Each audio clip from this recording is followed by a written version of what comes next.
De novo, boa noite a todos. Sejam bem-vindos ao nosso primeiro culto a Deus, nesse espaço que Ele tem permitido nos reunir e juntos cumprir com a nossa missão de fazer, equipar e enviar discípulos de Cristo. Eu estou entusiasmado para ver o que Deus fará em nós e por meio de nós em 2026, e eu espero que vocês, se não estão entusiasmados, também estejam entusiasmados. Mas desde o Natal eu tenho pensado sobre o que poderíamos estudar nas primeiras semanas desse ano e que pudesse nos consolar e encorajar para viver os desafios e as alegrias de 2026, preparando-nos de forma individual e como família em Cristo. É bom lembrar que para esse objetivo de sermos consolados e encorajados, não pode faltar a Bíblia, que é toda ela inspirada por Deus e útil para o ensino, para a repreensão, para a correção e para a instrução na justiça. Com a Bíblia, todo homem e toda mulher pode ser plenamente preparado para toda boa obra. E obra é o que nós fomos convocados a fazer. Geralmente enfatizamos muito a exclusividade da fé para a salvação que Paulo ensina em Efésios capítulo 2. Vejam, vocês são salvos pela graça, por meio da fé. Isso não vem de vocês, é uma dádiva de Deus. Não é uma recompensa pela prática de boas obras, para que ninguém venha a se orgulhar. E esse destaque, ele realmente precisa ser dado e repetido, ainda mais porque temos uma natureza bastante meritocrática, ao ponto de, por vezes, também acharmos que nossa possibilidade de um dia ter a vida eterna no céu depende do quanto fazemos de bom nessa vida. Ou seja, é natural do ser humano pensar que a vida no céu é uma questão de se eu mereço ou não mereço. Por isso é importante ser constantemente relembrado que a salvação é pela graça, por meio da fé, como ensina Efésios 2, 8 e 9. Não é o que eu faço que me salva da condenação do meu pecado. A base da minha salvação, a base da salvação é a graça de Deus. É um presente que Deus oferece ao mundo, mas que somente se beneficiam aqueles que, pela fé na obra e na pessoa de Jesus, estendem as suas mãos para recebê-la. Então é muito bom nos lembrarmos disso, porque isso é a parte da essência do Evangelho. É somente por meio da fé em Cristo que alguém pode ser salvo. No entanto, não podemos nos esquecer do versículo que vem logo em seguida do capítulo 2 de Efésios, o versículo 10, que nos ensina para que alguém é salvo. Vejam, pois somos obra-prima de Deus, criados em Cristo Jesus, a fim de realizar as boas obras que Ele, de antemão, planejou para nós. Notem então que nós não fomos salvos para viver para nós mesmos. Nós não fomos salvos para fazer o que quisermos. Em Cristo nós nos tornamos livres da escravidão do pecado, mas não para buscar o que podemos ou o que acreditamos ser uma felicidade. Nós fomos salvos para realizar as boas obras que Deus de antemão planejou para nós. Numa outra versão, na Nova Versão Internacional, nós lemos: porque somos criação de Deus, realizadas em Cristo Jesus, para fazermos boas obras, as quais Deus preparou de antemão para que nós as praticássemos. E quais são essas boas obras? Nas palavras de um prezado teólogo australiano, que escreveu um comentário bíblico em Efésios de grande aceitação e muita profundidade, ele disse, em Efésios 2:10, boas obras é uma expressão geral e bastante abrangente para o comportamento piedoso. É vontade de Deus que aqueles que pertencem à nova criação sejam caracterizados por um estilo de vida que, em última instância, reflita o seu próprio caráter e agir. Em outras palavras, boas obras não é apenas cuidar dos viúvos e órfãos e alimentar os mais pobres. Boas obras é muito mais do que isso. Enquanto essas ações ainda continuam necessárias em nossas vidas como cristãos, Fazer boas obras vai além. É agir em semelhança com a única pessoa que realmente é boa, Deus. Quando Paulo ele escreve para Tito, ele diz o seguinte sobre fazer boas obras. Lá no capítulo 2, versículo 14. Ele, Jesus, se entregou por nós, a fim de nos remir de toda maldade, purificar para si mesmo um povo particularmente seu, dedicado à prática de boas obras.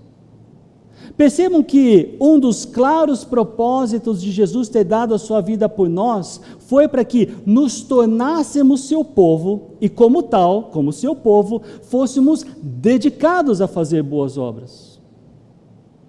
Então pensem, como é que vocês estão nessa área? Vocês têm se dedicado à prática de boas obras? Ou seja, vocês têm tido ações que buscam imitar Cristo? Buscando cuidar, buscando suprir, buscando proteger, buscando ensinar, buscando alimentar, buscando se dar para que os outros vejam por meio de você, o único Deus que por sua misericórdia deu a sua vida para que os que crescem nele também tivessem vida, e vida eterna.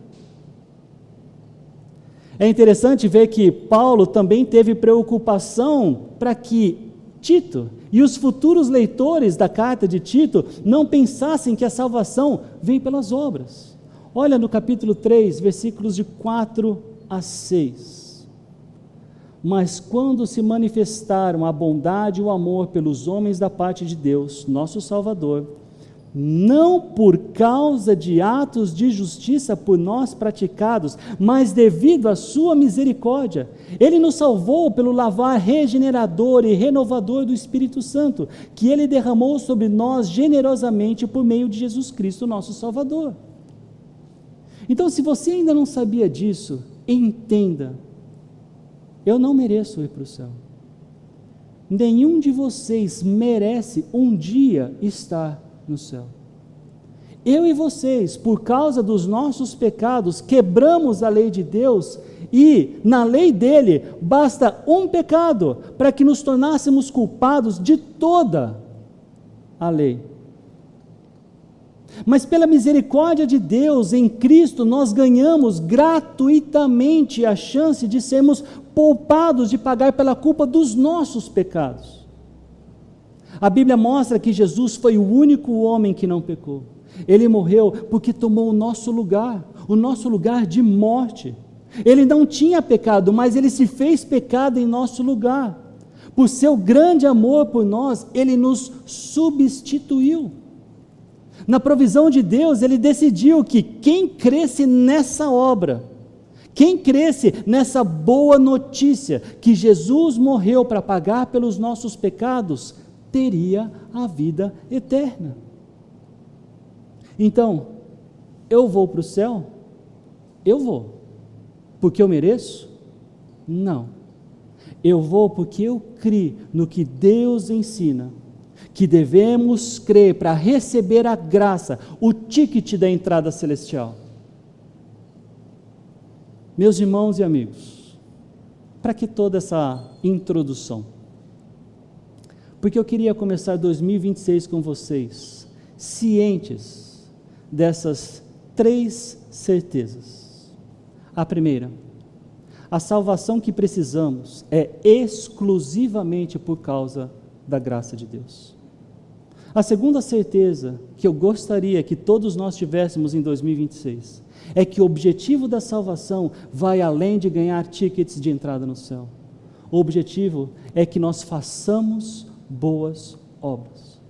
E a terceira certeza é que as boas obras servem como oportunidades para o cristão, aquele que já creu em Cristo, de anunciar a salvação que todos precisam. Colocando essa ideia num gráfico, ficaria mais ou menos assim. Tentei engordar essas setinhas aqui, mas eu não consegui. Se você já creu em Jesus Cristo, conforme as Escrituras ensinam, na sua pessoa e na sua obra, então você já é salvo, você já tem a salvação. E porque você é salvo, as boas obras se tornam parte da sua vida. Não mais para você acreditar que são elas que lhes colocam numa condição favorável diante de Deus, mas por gratidão, por amor e por obediência àquele que morreu na cruz por causa dos nossos pecados. Essas boas obras que se tornam parte da sua vida, se tornam também oportunidades para que as pessoas se interessem em conhecer a causa do que lhe faz viver de forma como você tem vivido. Obviamente, longe de ser perfeito, mas em busca de integridade. E aí, meus irmãos e irmãs, é que nós anunciamos a salvação e o perdão que todos precisam. Eu quero agora com vocês, e logo em seguida, mesmo que de forma breve, considerar alguns textos para que todos nós tenhamos essas 3 certezas. Então eu quero orar com vocês. Senhor, mais uma vez, nós, em gratidão, dizemos a Ti que é muito bom estar juntos como os irmãos, como família do Senhor. Peço, Pai, para que o Senhor use essa mensagem, para que nós tenhamos essas 3 certezas. Eu não tenho dúvidas de mais do que o meu desejo pessoal, esse é um desejo do Senhor, tão claro na Tua palavra, mas tão necessário para nós enquanto comunidade, de não somente sabermos, mas colocarmos em prática, Pai, dia após dia. Por isso eu te peço, Pai, para nos abençoar, para abençoar essa mensagem, e é o que eu te peço em nome de Jesus. Amém. Em Mateus capítulo 5, versículos 14 e 16, nós lemos: vocês são a luz do mundo. Não se pode esconder uma cidade construída sobre um monte. Assim, brilhe a luz de vocês diante dos homens, para que vejam as suas obras e glorifiquem ao Pai de vocês que está nos céus. Cada um de vocês que já creu em Cristo, carrega uma luz que vem de Cristo. Essa luz, ela não deve ser escondida, ela deve brilhar para que todos vejam. Para quê? Jesus ensinou, para que vem dessa luz, essa luz que vem através de você, pessoas ganhem a oportunidade de glorificar a Deus. Agora, uma pergunta importante que esse texto também responde é: que luz é essa? E o versículo 16 responde, ela é chamada de boas obras. Aquelas mesmas boas obras sobre as quais eu falei na introdução dessa mensagem. O que são as boas obras mesmo? Boas obras são a manifestação de Cristo por meio de nossas vidas. É quando ajudamos os viúvos? Sim. É quando cuidamos dos órfãos? Sim. É quando trabalhamos com excelência como para o Senhor? Sim. É quando buscamos conhecer a verdade? Sim. É quando nos interessamos pelo bem-estar do próximo? Sim. É quando oramos? Sim. É quando exortamos com graça e com amor? Sim. Boas obras é tudo aquilo que fazemos que reflete o caráter da única pessoa que pode ser biblicamente chamada de boa. Se quiserem entender de uma forma mais bonita, fica assim, ó. Boas obras são ações visíveis que fluem da fé em Cristo, produzidas pelo Espírito, em conformidade com o caráter de Deus, para a glória de Deus. Mas se vocês preferirem também, posso dizer de uma forma mais pastoral, ficaria: boas obras são a fé em Cristo tornada visível na vida diária. E algo agora que eu não posso deixar de destacar é o propósito dessas boas obras. Elas servem para que Deus seja glorificado. Ao final, a admiração, a contemplação, a consideração não deve ser você ou eu, mas sim Deus. Nossa motivação para fazer boas obras nunca deve ser aplausos para si mesmos, mas aplauso para o Senhor. É assim que nós colocamos em harmonia o que Jesus ensinou aqui em Mateus 5, nesses versículos que nós lemos, mas também em Mateus capítulo 6, versículo 1, que diz: tenham o cuidado de não praticar suas obras de justiça diante dos outros para serem vistos por eles. Se fizerem isto, vocês não terão nenhuma recompensa do Pai Celestial. Jesus explica com mais detalhe sobre isso nos versículos seguintes. Vejam, versículo 2. Portanto, quando você der esmola, não anuncie isso com trombetas, como fazem os hipócritas nas sinagogas e nas ruas, a fim de serem honrados pelos outros. Eu lhes garanto que eles já receberam sua plena recompensa. Percebam o que eu já disse.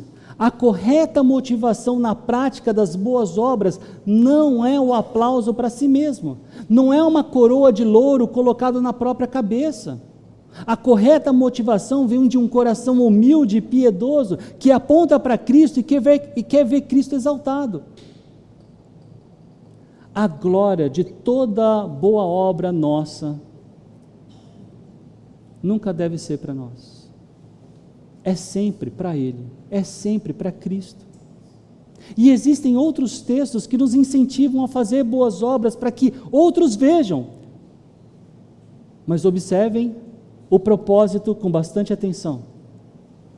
1 Pedro, capítulo 2, versículo 12.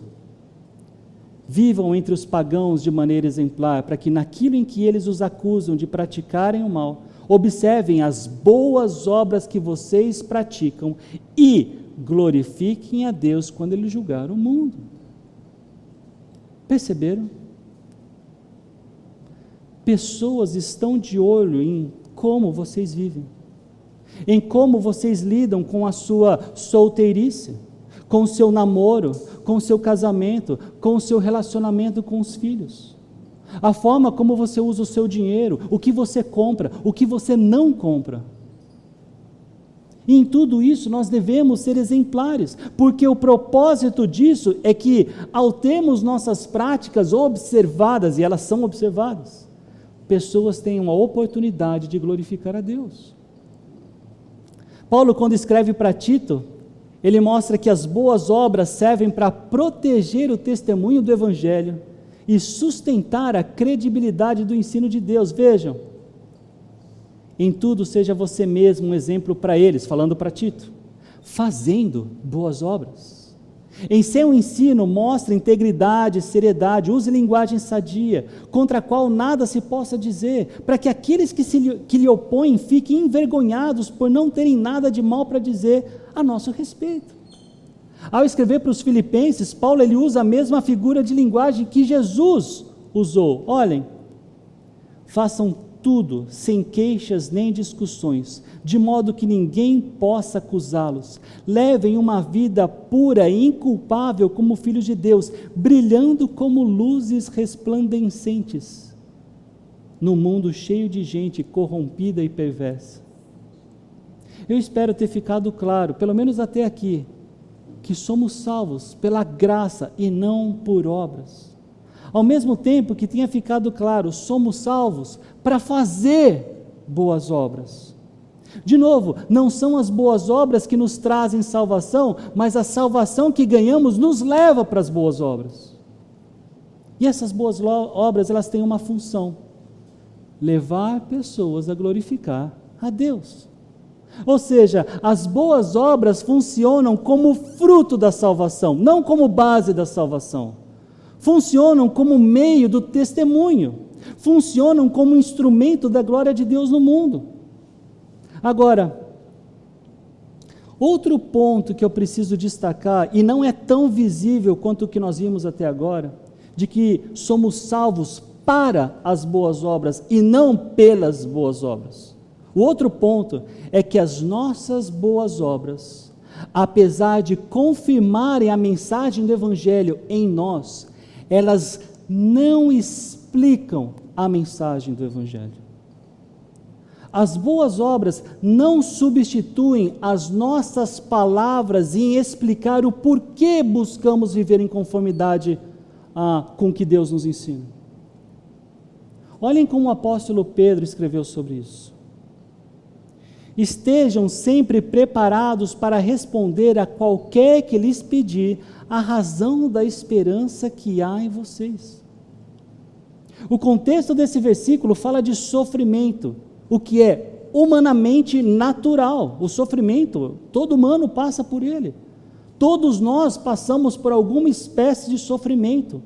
morte de pessoas queridas, conflitos na família, doenças, perda de emprego, quebras de relacionamentos. A questão é, como nós vamos reagir ao sofrimento? Isso é diferente em cada um de nós, mas não significa também que toda reação, porque nós vamos reagir de forma diferente, é uma reação que reflete Cristo em nós. Quando reagimos de forma positiva, isso chama a atenção das pessoas. Pessoas perguntam como podemos nos alegrar em tempos tão difíceis. Pessoas se questionam por que nos entristecemos com situações que para o mundo não é nosso problema. E é aí que as boas obras ganham o poder de mostrar às pessoas o caminho para glorificar a Deus, sendo parte da família de Deus. Por exemplo, no nosso meio aqui tem várias pessoas que trabalham na área da saúde. E quem trabalha na área da saúde, entenda, é uma área de profissões que são muito nobres, porque o conhecimento que esses irmãos têm é uma baita oportunidade de mostrar o cuidado e o amor de Deus. Pessoas que são cuidadas por vocês dessa área, profissionais dessa área, criam um apreço muito grande por vocês. No tratamento dentário, no cuidado hospitalar, numa remoção de um hospital para o outro, numa conversa terapêutica, num exame laboratorial. Agora, nenhuma dessas ações por si só explicam o Evangelho, ou explica o Evangelho.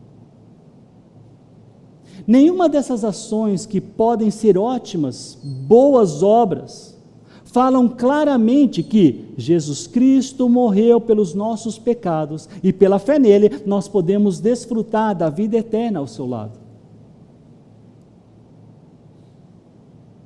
Existe uma frase atribuída a São Francisco de Assis, que é assim: pregue o Evangelho em todo o tempo, se necessário, use palavras.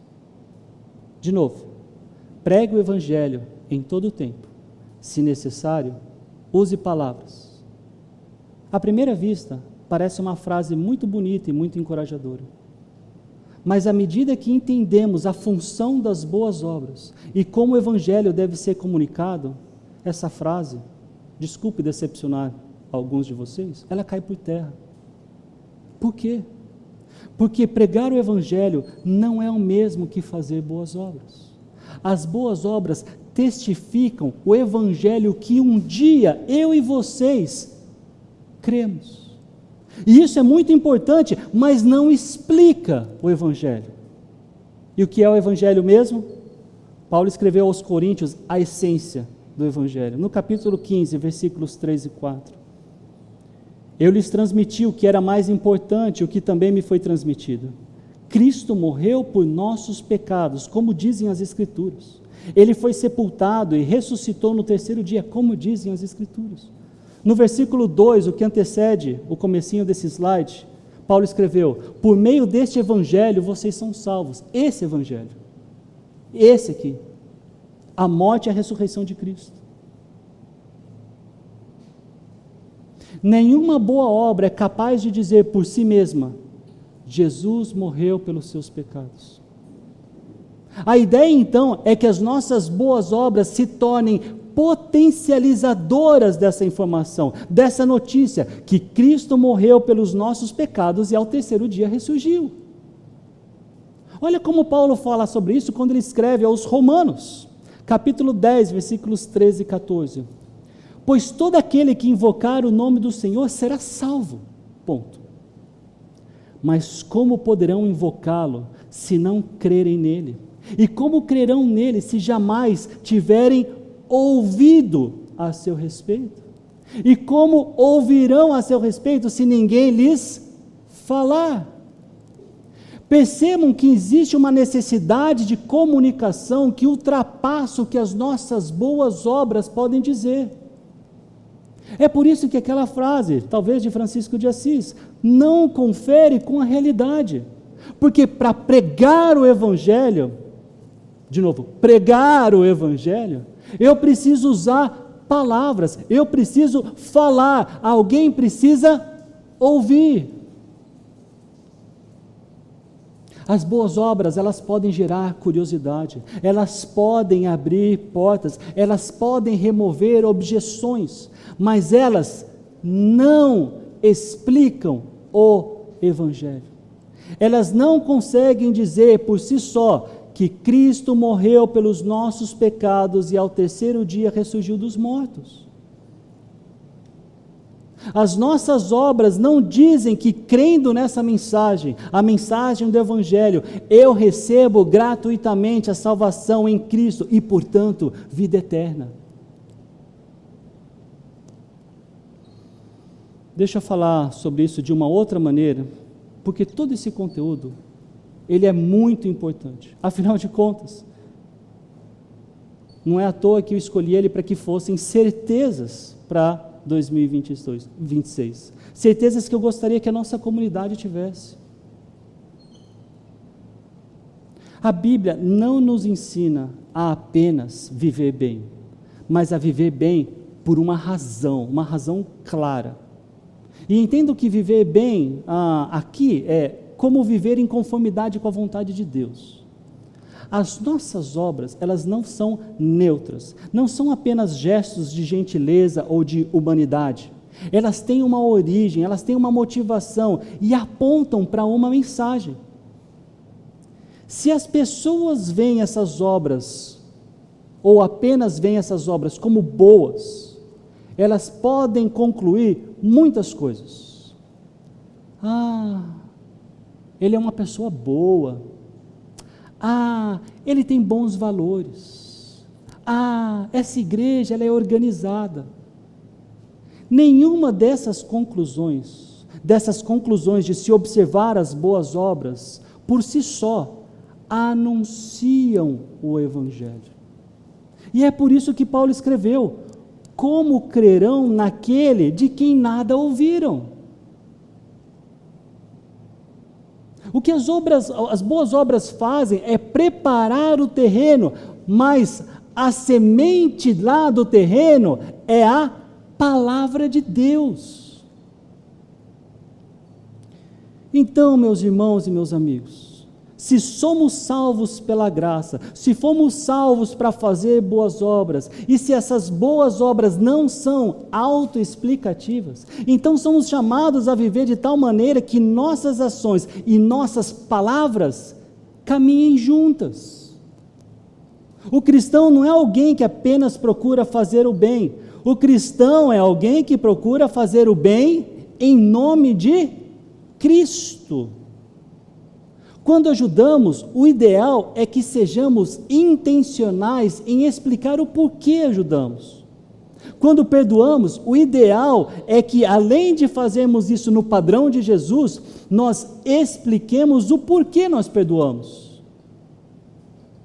Vocês estão entendendo que o que eu estou dizendo para vocês é a diferença da abertura do portão celestial? Eu posso ter uma vida de bons valores, eu posso apresentar a vontade de Deus por meio das minhas atitudes, mas a verdade é que nenhuma das minhas ações e atitudes falam por si só o quê? Jesus Cristo morreu pelos seus pecados. E se você crê nesse Jesus, você tem a vida eterna. Quando abrimos mão de nossos direitos, o ideal é que nós consigamos explicar o porquê abrimos mão desses direitos. E entendam, eu entendo, nem sempre nós temos a oportunidade de fazer isso. Nem sempre parece ou soa sábio fazer isso. Mas a gente precisa manter isso no nosso radar. E nós não fazemos isso porque nós somos melhores, mas porque nós fomos alcançados pela graça de Deus. Então, concluindo essa mensagem, eu penso que 2026, ele não será um ano que a igreja será chamada apenas para fazer mais. 2026 será um ano para testemunhar melhor. A ideia é que, se lembrando dessas 3 certezas, nós não caiamos em ilusões e mentiras que o diabo adoraria que nós acreditássemos, como a salvação por boas obras e um evangelho sem obras. Nossas vidas, elas precisam ser coerentes o suficiente para despertar perguntas e que as nossas bocas estejam prontas para anunciar a resposta. Qual? Cristo morreu pelos nossos pecados e ressuscitou para nos dar vida. As boas obras não são apenas atos pontuais de bondade. As boas obras são um estilo de vida. Elas são a fé em Cristo ganhando forma visível no cotidiano, no dia a dia. E são ações que, no final das contas, devem apontar para Jesus. São ações que precisam andar de mãos dadas com o anúncio do Evangelho. Então, que Deus nos conceda graça para viver assim. O nosso esforço, no final das contas, é que as pessoas ouçam e creiam na palavra da verdade, o Evangelho do Senhor Jesus Cristo. Então, que Deus seja glorificado hoje e sempre. Amém? Então, vamos orar mais uma vez. Senhor, eu quero te agradecer pela oportunidade que o Senhor nos dá de fazermos essas considerações. Que essas verdades, Pai, como descritas na Tua palavra, elas possam ser certezas para o nosso ano de 2026. De fato, Pai, certezas para a nossa vida. E que, tendo elas em mente, nós possamos ter atitudes, boas obras, Pai, que não somente são obras para que no final das contas nós sejamos aplaudidos, mas para que o nosso Deus seja glorificado. E queremos fazer isso, Pai, da melhor forma possível. E seguramente, Pai, a melhor forma possível é dando a oportunidade dessas pessoas conhecerem a verdade. E como conhecedores da verdade, Pai, nós temos uma responsabilidade diante do Senhor, de que as nossas obras reflitam essa verdade e essa verdade possa ser anunciada àqueles que ainda desconhecem. Eu te agradeço, Pai, pela Tua palavra, pelo cutucão, pelo encorajamento que o Senhor nos dá, Pai, porque seguramente a melhor satisfação, uma das maiores satisfações que a nossa alma tem, é quando outras pessoas, elas entram na nossa família, na família que o Senhor tem chamado para si, no Teu povo. É isso que eu oro e agradeço. Em nome de Jesus. Amém.